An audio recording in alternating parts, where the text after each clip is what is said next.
মহাভারতের দ্রোণাচার্য পুত্র অশ্বত্থামা এমন একজন যোদ্ধা ছিলেন যে শুধুমাত্র একার চেষ্টায় সম্পূর্ণ যুদ্ধে জয়ী হবার ক্ষমতা ধারণ করতেন।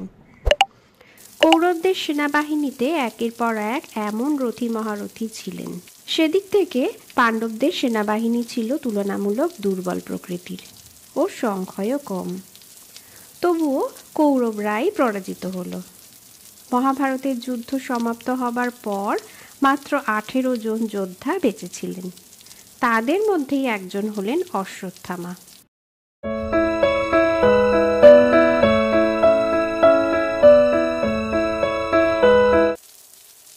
অশ্বত্থামাকে পুরো গোটা মহাভারতের যুদ্ধে কেউ পরাস্ত করতে পারেনি। সে আজও অপরাজেয় ও জীবিত আছে। অশ্বত্থামা 64 কলা ও 18 বিদ্যায় পারদর্শী ছিলেন। যুদ্ধ কৌশল রপ্ত করা শিক্ষা শুধুমাত্র পিতা দ্রোণের থেকেই নয়, ভগবান পরশুরাম, দুর্বাসা, ব্যাসদেব ও কৃপাচার্যের মতো বীর পণ্ডিতদের থেকেও নিয়েছিলেন।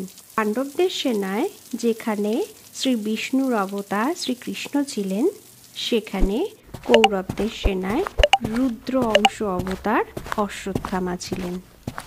অশ্বত্থামা জন্মের সময় এক মণি প্রাপ্ত করেন।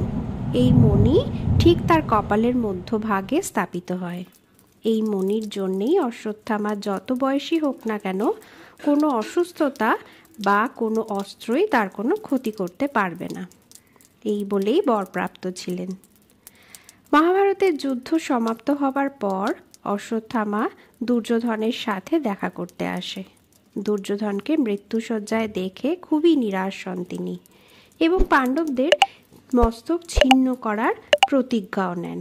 রাগান্বিত অশ্বত্থামা রাত্রে নিঃশব্দে শিবির আক্রমণ করে।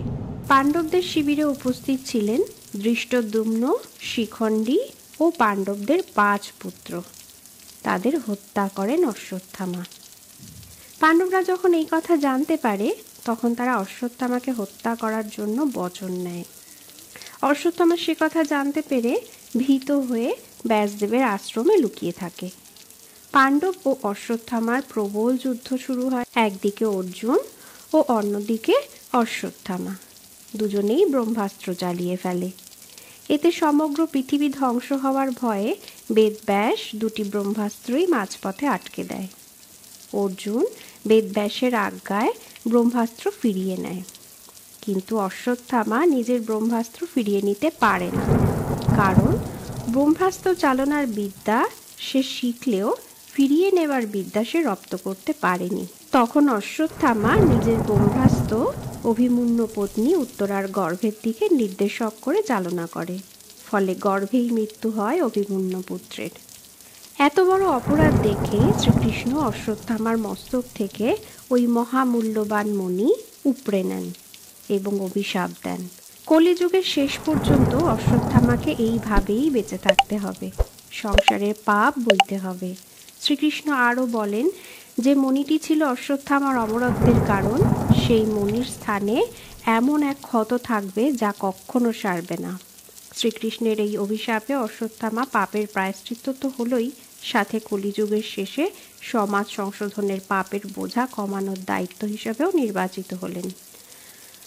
পুরাণ অনুসারে কলিযুগের শেষে শ্রী বিষ্ণু অবতার কল্কি রূপে আসবেন, যে অশ্বত্থামা বাকি 6 জন চিরঞ্জীবীদের সাথে মিলে সংসারের পাপ নাশ করবে।